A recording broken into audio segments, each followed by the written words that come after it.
did y'all ever notice that in Disturbia, nobody shut their windows? People did things like undress with the windows open. They cheat on their wives with their windows open. They kill people with the windows open. If I was a murderer, I would know better than to like leave my windows open before I like stab some chick and have her blood go all over the walls. Well, this is still Hollywood's perception of suburbia. The way, like, I guess, where is this perfect suburbia? It's Edward Scissorhands land. Well, it's what people have started referring to online as Spielburbia. Yeah, there you go. Oh, that's perfect. Yeah. It's this dreamlike suburbia, as Steven Spielberg has put it, because everything is so damned convenient that it works for a film. Yeah, and he can afford it too. So. Which the title of this film is awkward as it is. I mean, come on, Disturbia? I would like to be in on that meeting. But it's really referring to the fact that it looks and appears like the Spielberger. Did you just say Spielberger? Spielburbia. Did you say black people aren't smart? That's the new menu item at Planet Hollywood. Wait a minute, I would like wait a minute, say it again. That's the new menu item at Planet Hollywood. Excuse me, sir. Can I get a Spielburger and an order of fries? Yeah, you want cheese with that? Oh, can you get a Spielburger without cheese? This boy's he's up here hungry, man. What can I tell you? No, it's they refer to it's like it's suburbia, it's all perfect. But then the whole point is like at one point this throwaway piece of dialogue. Yeah, all the weird people around here, you'd never guess. It's like Disturbia. Dun dun dun. And you just go, oh God. Was this a reshoot? They were like, really, the old title we had for this one of teenagers almost get killed isn't really working. You got anything better? Well, but I tell you though, I mean, as much as we're making fun of the title and all the lapse in logic in this movie, I liked it. I thought it was better than it probably should have been because first of all, this is a straight jack of Rear Window. Okay, and I mean, the dumbest film student will know that. Well, and they're admitting it. Yeah, and it's like it's just like Alfred Hitchcock Jr. Alfred Hitchcock for teenagers. Good evening, dude. But they do change it up in a clever way. It's not that he's stuck in a wheelchair and stuck in his house. He's stuck in his house for a reason that we haven't seen before. Yeah, no, I thought it was a clever take. I mean, I think us three.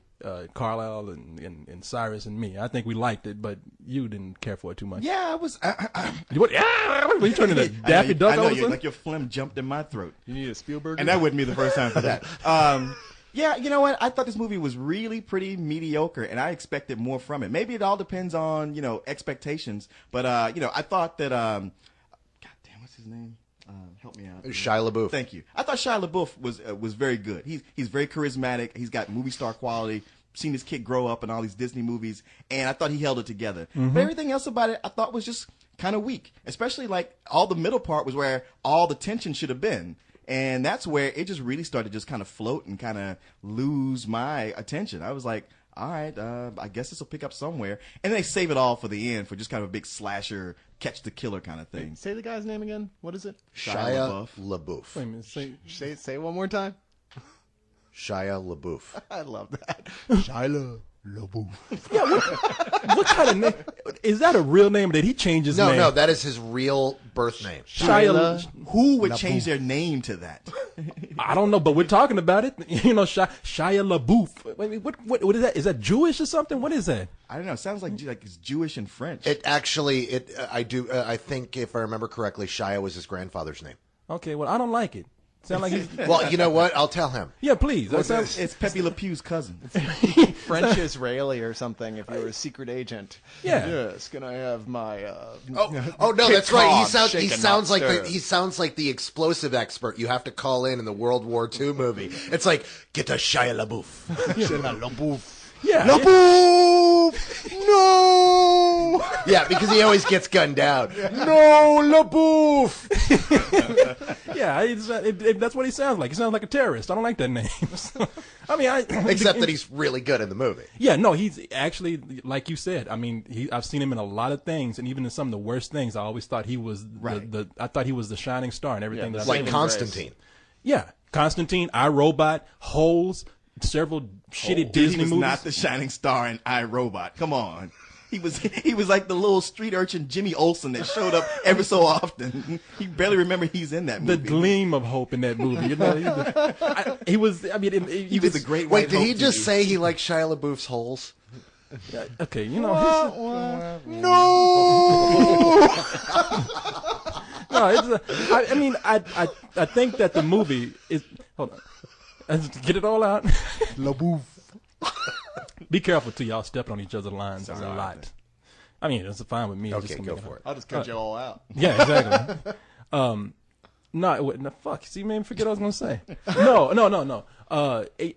And you know, I'm really rating this movie highly, just keeping in mind who the audience is for it, and the audience is going to be a lot of teenagers. I heard not only teenage girls screaming their ass off in this theater that I was in, but it was boys too. Yeah. Well, the thing about this movie is that, is it a smart movie? No. Is it a movie for people who are very critically minded and are looking for very sharp entertainment? No. This is a better version of Cellular, where you go in, you watch it.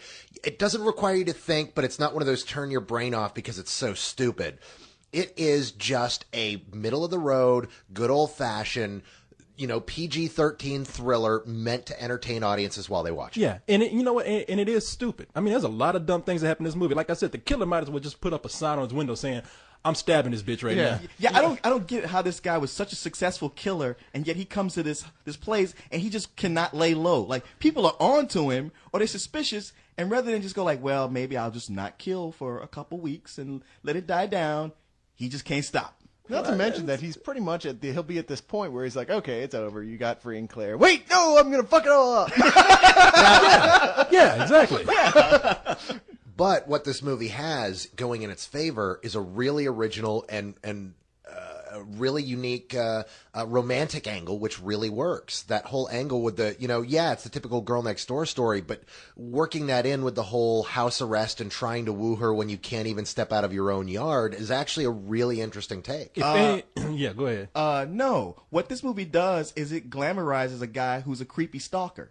I mean, he's basically spying on her the whole time, and when she finds out about it, rather than like any real girl that would go like, okay, now I'm going to go tell everybody at the school, she goes, oh, I think that's the sweetest thing I ever heard. Can I ask any of you out there who try this, believe me, you will not get the same results. Can I ask you a question, Leon? Is it really wrong to look at the girl who's living next door to you with binoculars through your window? What'd the cops tell you last time? If it wasn't, I'm asking you as a friend. if it wasn't wrong, it wouldn't be so sexy. Yeah, I mean, you know what? And That's always been one of my problems, though. That's one of the things with movies. The movie Bed of Roses is what that reminds me of. Here we have this movie where this creepy guy is walking past this girl's window every night, staring in, hoping to see her. But because it's Christian Slater, it's romantic. Right. Yeah, well, this all depends on what light you put somebody in, you know? I mean, because in the plot of this movie, Shia LaBeouf, did I say that right? LaBeouf? LaBeouf. Okay, LaBeouf. No! Shia LaBeouf, he plays this kid who, he's a good kid in the beginning of the movie, but then his father dies. Okay, wait, well, now I can understand him going through some stress, but his father dying pretty much turns him into a prick. Okay, I'm sorry. The guy, he has everything coming to him that he gets. Korey, your dad's still alive, though. Yeah. I guess that just proves this movie all along. But notice I ain't under house arrest. It's having to work with you, he claims, is his reason for being a prick. Yeah, exactly. No, it's on top of that, I mean, he punches his teacher. He doesn't do well in school, and it's all because my father died. I get to get away with anything now. Now get your ass up and do right. I mean, if I was a judge, I would have put his ass in juvie. Let him get up the ass a few times. I understood this guy punching his teacher. The teacher was out of line. This scene, the teacher gives him some shit about, I don't care if your father died, whatever. All right, so it hasn't been long. He punches him. I was kind of surprised they even gave the kid probation. But when you start to figure out who this kid is, he's an obnoxious, self-centered little punk, and it's clear he was that way long before his father died. Exactly. See, that's what I'm saying. So, I would have put his ass in juvie, let him get his ass beat a few times. And sure enough, it's these guys who can do shit like stalk the next door neighbor or, whatever, and they're just like, oh, that's so sweet. But you guys are missing the point of this movie, which is, as long as you discover your next door neighbor's a serial killer, you can learn a life lesson and, become a productive member of society. Well, nevertheless, I mean, you're right. This guy, he he is kind of creepy. Yeah. You know, I mean, he's pretty much, you know, just shy of stroking himself while he's watching this girl. Pretty much. I think just off camera, much less just shy. Yeah. I mean, I thought the kid in American Beauty was cool and all, but you know, he was a creepy stalker kid, and nobody let that slide. And you know, hey, Shia LaBeouf might be, you know, the new hot thing, but I'm sorry, that's a trip downtown. Yeah. And by the way, you might want to shut your windows for now. But yeah. One thing that was funny is that this guy, okay, so they go on, as we established, this guy maybe not the most competent serial killer in the world, right? No idea how he's even lasted this long. Right. Guy keeping his windows open and stuff while he's killing girls and splattering their blood all over the place. All right, fine. But when we finally see his like lair, his like den of iniquity, there's like hundreds and hundreds of keys and license plates up here from all these women he's killed. It's like, wait a minute. And they just kind of pan across it real quick. Look, see, he's horrible. Man, that dude. Okay, this dude lives in a nice suburban home, but when you go into his house, it's a castle. Now, It's like, wait, it's like Dracula lives there or something.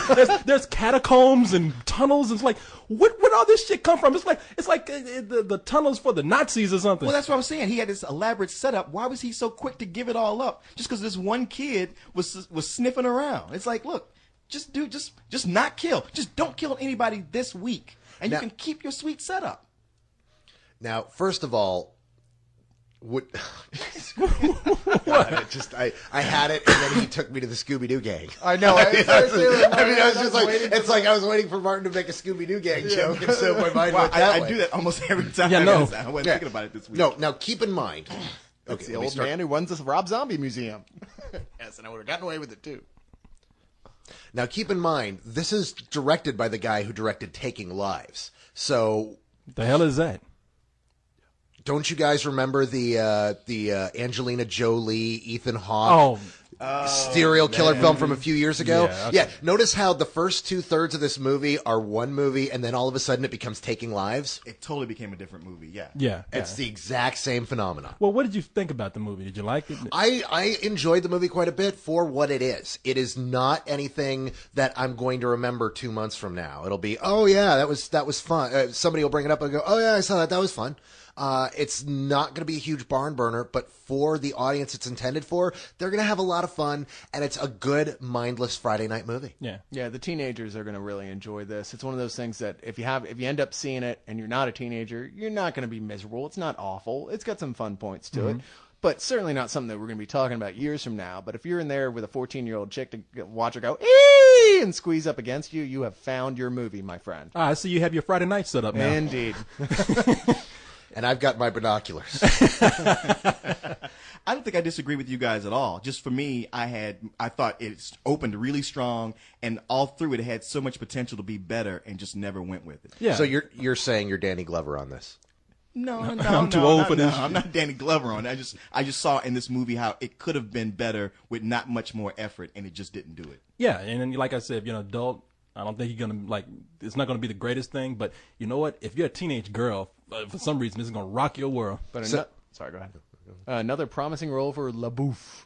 Yeah, exactly. So take out your friend's 14-year-old sister and buy her a Spielberger. That's pretty good. Matinee for me, by the way.